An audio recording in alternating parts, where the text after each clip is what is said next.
Do të shkojmë një herë te Genta tani në lidhjen e saj të drejtë për të prezantuar me të ftuarin, por njëkohësisht edhe për temat shumë interesante që trajtohen në lidhjet e drejtë për drejta. Kështu që do doja Gentën me një herë dashur, mirëmëngjes. Klevis, përshëndes, mirëmëngjes edhe ty. Mirë se na vjen. Mirë se ju gjej, po ashtu përshëndetje edhe të gjithë miqtan. Unë do doja në fakt të prezantoja pak temën për cilën do të flasim, është një libër, rikthehemi tek libri, por një nga ato të veçantët sepse na bën të kthehemi në një kohë pas dhe për një tematikë që edhe në kohët tona në fakt ngjelet pak tabu për të përmendur, aq më tepër për të kthyer në një libër. Flasim për prostitucionin në kohën e mbretit Zog, Gratë përgjithshme është titulli i librit. Një ndër autorët është Zoti Fatos Baxhaku, ndërkohë përshëndesim edhe Klodiana Kapun apo jo, autoren tjetër. Unë falenderoj shumë për kohën edhe për sigurisht që pranove ftesën. Faleminderit juve shumë, se me thënë drejtën, kjo puna e botimit librave për autorë shqiptarë është bërë çike vështirë, edhe kur gjejmë kështu për kraje, ndjem veten shumë të gëzuar, domethënë që s'kemi punu kot. Jo, kundërzi. Pastaj fakti që na riçonin histori dhe sillni atë ndryshe, e thjeshtëzoni, domethënë i hiqni ca barriera që ne shpeshherë ja vëmë historisë, apo jo, kjo vlen për të përgëzuar në fakt dhe do doja të dija pse pikërisht kështu. Unë personalisht mendoj, po mbase këtë më kanë nxitë edhe punën nga gazetari të thjeshtuarit e gjërave, se unë kam punu nga 6 vjet në Akademinë e Shkencave, para dhe pas 90-s, ku shkruaj një histori shumë e rëndë, histori e lavdishme, me trima, me politikan, me atentate, me burra i rëndë. Dhe gjithnjë kam pas të idenë, të cilën ma përforcoj pastaj puna ime nga gazetari, që të kemi edhe një lloj tjetër historie, e cilat të shkojë edhe ke njeriu më i thjeshtë. Jo vetëm akademike, të kuriozorit, të zbavis, por dhe duke mësuar. Edhe me sa duket edhe Klodi ka menduar një gjë, e cila është gazetare, kështu që s'ka kuluar me këtë pyetje. Dhe kështu lindi ideja e këtij libri, i cili me thënë drejtën vazhdojnë çik gjatë, po më shumë për fajin tim, se ju dini, duhet bëjmë një punë e përditshme, pastaj të nxjerrim librin dhe më në fund falë edhe iniciativës e dashamirësisë së Petrit Ymerit të editorisë, me thënë drejtën se i cili historinë e ka fort për zemër dhe ka botuar shumë kolana historike dhe botime historike, arriti që dalë ky libër. Të shpresojmë se kemi bërë një gjë të cilën mbas nesh me siguri tjera do e qenë përpara. Më thënë, duhet hapet kjo rruga e thjeshtëzimit gjërave të historisë, atyre të ngurtave dhe madhështoreve deri diku? Për mua po, duhet fillojmë të bëjmë dhe historinë e njerëzve të thjeshtë, historinë e policit, historinë e xhandarit, historinë e lypsit, historinë e fshatarit, sidomos, ne kemi akoma një histori fshatarësie. Deri para 2 vjetësh ishim duke di, 70% fshatar. Kështu që një histori e këtij lloji shpjegon shumë gjëra dhe na bën të jemi më gjakftohtë për të ardhmen. Nuk është thjesht po zbavitemi në plazh, po lexojmë gallatat e prostitutave. Është edhe kurioze, por është edhe që duhet na bëjnë të mendojmë. Sidomos na bëjnë të mendojmë iniciativën e paimagjinueshme të Ahmet Zogut në atë kohë, djali i ri, për herë të parë ministri i brendshëm, i cili imagjinoni në Shqipërinë e 22-shit legalizoi prostitucionin. Ne akoma diskutojmë ta legalizojmë, mos ta legalizojmë. Kështu që cilë si një histori njerëzore, Fatosi, duhet kuptuar le të themi prostitucionin në atë kohë. Më shumë si një histori njerëzore, them unë, shkaqet. Pastaj duhet shpjeguar kjo. Prostitucioni në Shqipëri ka pas 2 anë, një pjesë moderne, pra pjesa që vinte nga jashtë, prostitutat moderne, të veshura bukur, me apartamente luksoze, me shtëpi publike dhe prostitucioni oriental që janë çingijet, që sot i thonë që vinin nga ajo pjesë, ai grup etnik që sot i thonë egyptian, të cilët kanë qenë një fenomen që i ka bërë përshtypje edhe shkrimtarëve, për shembull Mitrush Kuteli ka shkruar një novelë fantastike që është Vjeshta e Xheladin Beut. Kanë qenë pastaj ndodhi për çudi edhe një prostitucion që vinte nga malet, malsorët kurse kanë pas zakon të prostituonit. Mirë, po me sa duket në ato vite një pjesë e popullsisë vuajti aq shumë për bukë sa varfëria ishte ajo që detyronte të bënte çdo lloj. Gjan çik me prostitucionin kohën tonë që shumë vajza nga ato fillimet e viteve 90 tonat për shkak të varfërisë u detyruan ta bëjnë këtë rrugë. Mirë, ju është dashur sigurisht të riktheni në një kohë që ka dokumentacione për ca gjëra, për ca të tjera jo? Keni hasur edhe me vështirësi në këtë aspekt, apo përkundër kohës gjetet material? Ne jemi, hapi parë është çudia, se si ka mundësi që një shtet i tillë i brisht në fillim, në vitet 20, të kishte një letërkombim burokratik aq të saktë. Nga polici, ke shefi i lagjes, pastaj ke shefi që i thonë sot komisariat, dhe deri ke ministri i brendshëm.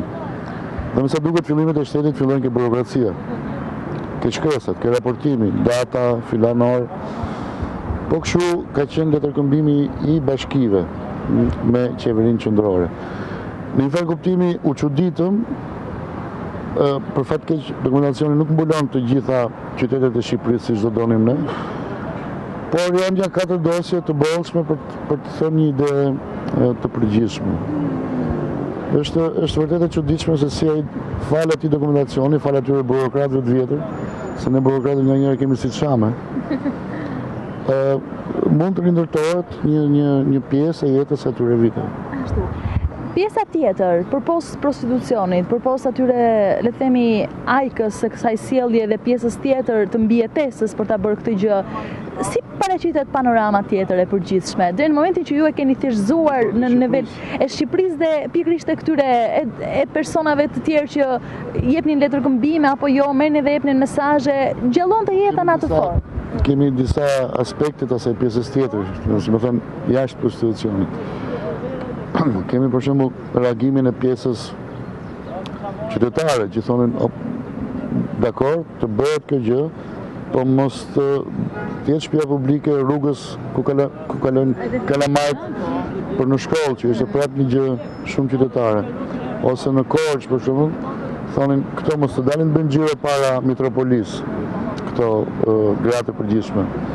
Pra ka disa lloj reagimesh, ka dhe reagime tjera nga vetë policët, të cilët si duket të nxehur në ato orë të shërbimit gjatë natës me këto ahengjet pafund, ke ure tabakve, spiononin e thonin këto duhet në futur të sakon në burg që t'i vinë mend. Pra ke një lloj Shqipërie që i kishte një hap në perëndim edhe një hap në orient. Shumë interesante sepse ky dyzimi ynë ka vazhduar deri për shumë kohë, mbase vazhdon një pjesë popullsisë edhe sot. Pra me ca influenca orientale kuptohet sepse kemi qenë pjesë e Perandërisë Osmane, por gjithnjë me syt në perëndim. Dhe kjo është për mua një nga pjesët interesante të librit. Mirë, le të themi që kishte dyzim apo jo, edhe në jetën brenda sferës prostitucionit, po ashtu edhe në qarkun e përtejm. Ndalim e pak tek gratë e përgjithshme. Kush ishin ato?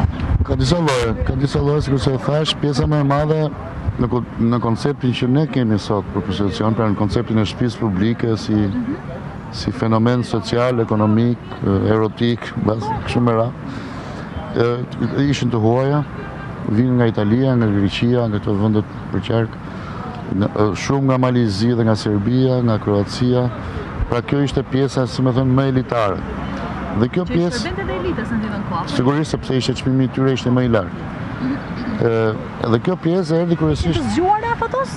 Ishin të arsimuara, çfarë ndodhte? Pse ishin elitare? Një pjesë e tyre po, ishin të edukuara, ishin gjinin zanatë, dinin të binin pianos, të këndonin, një pjesë e mirë. Në konceptin lindor po. Dhe këto erdhën si fenomen edhe si formim bashkë me ushtrit. Kryesisht në fillim në Shkodër, pastaj në Korçë, pastaj në Gjirokastër. Kjo është si më thënë pjesa e elitës, me cilën shkonin në ushtarak të lartë, në punësit të lartë, një avokatët, njështë që kishin lek. Pjesa tjetër ishte një shtresë e mesme, ku këtu tani ka nga gjitha llojet dhe nga gjitha krajinët e Shqipërisë. Kisha edhe nga ato që shërbenin në një kafene, si kamariere, ndërkohë bënin dhe profesionin e prostitutës. Dhe kemë pastaj pjesën më të ullët fare, pjesën më të lirë, t'i themi, të cilët janë qingjiet, të cilat nuk mund dhe nuk imagjinonin dot profesion tjetër. Këtu kam cituar një përshkrim shumë të bukur të Eqerem Bej Vlorës, i cili ka një skenë të tillë në Berat që në 1908. Dhe siç dinte shkruante ai, e ka ngulitur fort në mendjet e atyre që e kanë lexuar. Po më vjen tani të mendoj të njëjtën shtrirë kohore edhe në ditët tona, apo jo? Ka një lloj tendence, unë them që plagët tona nuk duhet t'i fshehim, sepse jemi si gjithë popujt e tjerë, tek e fundit prostitucioni ka lindur që në Greqinë lashtë pak a shumë mbas edhe më përpara, po edhe i thënë nga njerë me pa drejt profesioni më i vjetër i botës, se profesioni më i vjetër i botës është ai që bënte poçën, në fakt. Po du të them, disa plagë sociale tonat duhet i pranojmë ballapur, sepse nuk janë vetëm tonat, dhe të mundohemi t'i zbusim, t'i zgjidhim, t'i legalizojmë, se edhe ky është një nga mesazhet e këtij libri. Patjetër. Mirë, ndalemi pak tek shkrimi i librit. Është i bashkëpunim apo jo? I bie të jeni në një linjë mendimi dhe kontrollit gjërave apo si? Jo, kjo është arritur pas shumë diskutimesh, pas çdo kapitulli diskutohej, secili bënte pjesën e vet. Secili korrigjonte tjetrin ose nuk e korrigjonte kur tjetri ishte dakord. Po kjo është arritur duke u diskutuar kapitull për kapitull. Po them që në përgjithësi kemi qenë dakord për mesazhin, për ndarjen, për sistemimin e materialeve. Pastaj kemi pas debate, por në fund rezultatin unë e konsideroj fare të përbashkët. Mirë, të zhdashur që nga ngjarje historike, nga ajo, shpeshherë le të themi ftohtësia gati e raportimit të një ngjarje me pak fabul dhe me data më shumë, ta zbrisja në një plan më të përgjithshëm për të gjithë ne apo jo, duke patur parasysh faktet historike dhe anën letrare. Ka të bëjë me stilin e të shkruarit pastaj, se është një fije shumë e hollë që mes shkrimit të mirëfillt historik ose gazetaresk dhe fictionit. Ne jemi munduar te mase që të ruajmë këtë përshkrim thellësisht historik, të bazuar mbi fakte që janë të dokumentuara, por duke përdorur një gjuhë fare thjesht. Nuk e di sa e kemi arritur, por ky ka qenë synimi im. Titulli Gratë Përgjithshme, sepse ato ishin kështu siç ishin apo? Gratë Përgjithshme, kjo ka qenë një nga problemet në fakt tona, sepse ato cilësohen me terma të ndryshëm, në varësi të në punëse që bënte dokumentet. Në fillim cilësoheshin me atë fjalën e keqe që unë s'po e them sot në një televizion kombëtar, e mandej sipas shkallës sa më shumë vinin në punës të shkolluar jashtë. Për fjala prostitut ka dalë shumë vonë. Elegante termina. Bënin gra të gjithkuj, gra botore, një nga këto është gratë përgjithshme, nga njerë ishin thjesht ato.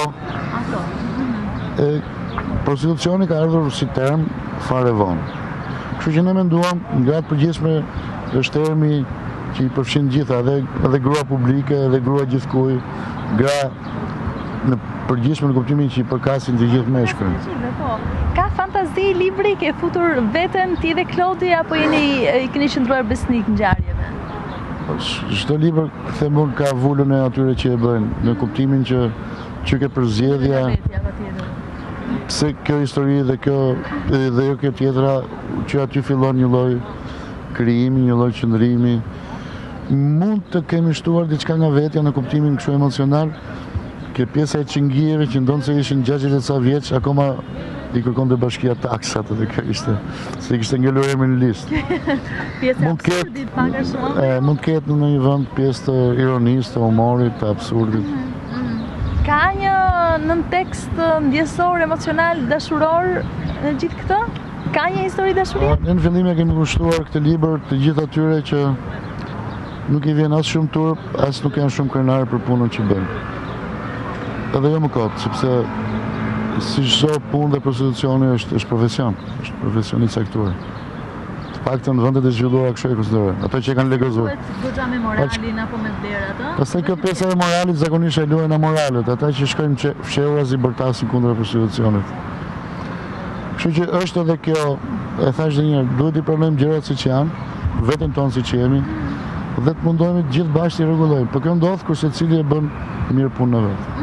Gratë e përgjithshme është titulli që përfshin një personazh të madh, pra le themi atë morinë e prostitutave, apo keni dashur të veçoni dikë? Jo, është në përgjithësi për prostitutat e asaj kohe.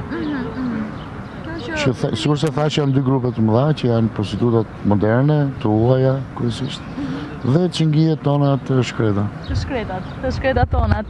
Mirë, ishim në kohë mbretërie dhe kishim shpërfaqe të tilla të një realiteti, apo jo? Në të njëjtën kohë kishim edhe eleganten, po ashtu edhe mjerimin. Shoqëria si reagonte në atë kohë, ato si e ke parë në dokumenta, ndoshta, në mos si ishte? Po Shqipëria asaj kohe ka qenë thellësisht e ndarë në të pasur edhe super të varfër. Pastaj në fillimisht po. Pastaj gjatë kohës së mbretërimit zogut, sidomos gjatë atyre qeverive që cilësohen si liberale, pati një ngritje shumë të madhe sepse zogu i pagonte shumë mirë mësuesit, gjykatësit, inxhinierët, këtë shtrecën e mesme, pati një forcim të shtrecës mesme, e cila, sikur se e dim, gjithmonë është kundër fanatizmave, kundër ekstremeve, dhe është ajo që e zhvillon vendin, sepse nuk është as mendimadhësia dhe aroganca e të pasurit ekstrem, dhe as përullësia e të varfrit që nuk di nga t'ja mbajnë në këtë botë. Pra është shtreca e mesme e që formon karakterin një populli, që s'ka që i bën as i pasuri, por nuk është aq i përullur sa i varfrit. Dhe gjithë kjo shoqëri që nga 22 kur zogu shpalli këtë rregulloren e prostitucionit, deri në kohën që ai u bë mbret dhe pastaj në kohën sidomos kur ai u martua dhe si më thënë modeli i familjes mbretore bë model i familjes për gjithë shqiptarët, kemi një grafik shumë në rritje të qëndrimit të shqiptarëve ndaj këtyre fenomeneve që zakonisht cilësoheshin në fillim si të huaja për moralin tonë.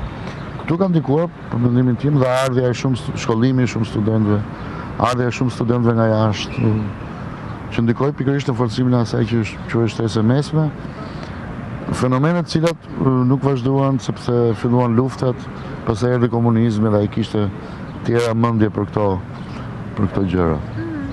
Jeni i kënaqur me këtë libër me sa shoh? Si duket ju ka nxitur për mirë? Po, jam i kënaqur, po shkoj në fakt kuptim shkoj dhe ai gjatë se që mu duk sikur e kisha bërë një herë dhe e mora prapë në dorë.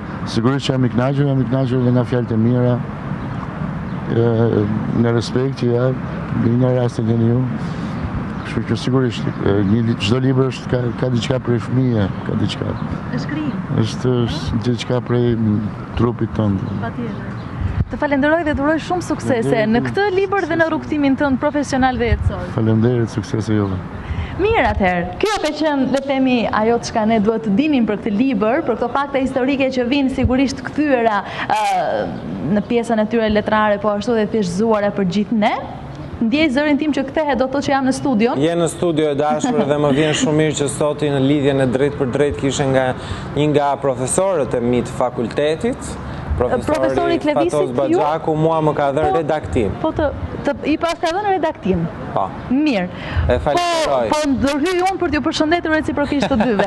Faleminderit ty Geta, faleminderit profesor Fatosit, edhe sigurisht që ne do të shihemi në lidhje të tjera të drejt për drejt. Të dashur miq, shkëputemi këtu edhe nga kjo lidhje drejt për një nga librat më të guximshëm të kohëve të fundit, i cili gjendet në treg dhe tashmë sigurisht që sjell një tjetër pamje të një pjesë të historisë së Shqipërisë e parë në një tjetër këndvështrim, kështu që do të flitet gjatë për këtë libër e jam i sigurt që do t'i kushtohen hapësira mediatike të rëndësishme ashtu sikur se meriton një projekt serioz. Megjithatë, do të flasim për një temë të rëndësishme pas pak, do të përqendrohemi në këtë transmetim në shëndetësi, do të flasim për mjekët dhe akreditimin e tyre, vihet alarmi nga urdhrimi i mjekut për këtë lloj formimi të mjekëve e sigurisht kërkohet shkollimi i tyre i mëtejshëm, specializimi i tyre dhe akreditimi në nivelet e larta, ndërkohë do të flasim pas pak edhe për abortin spontan, më falni. Do të shkojmë në muzikë tani e rikthehemi me të ftuarin tonë të parë.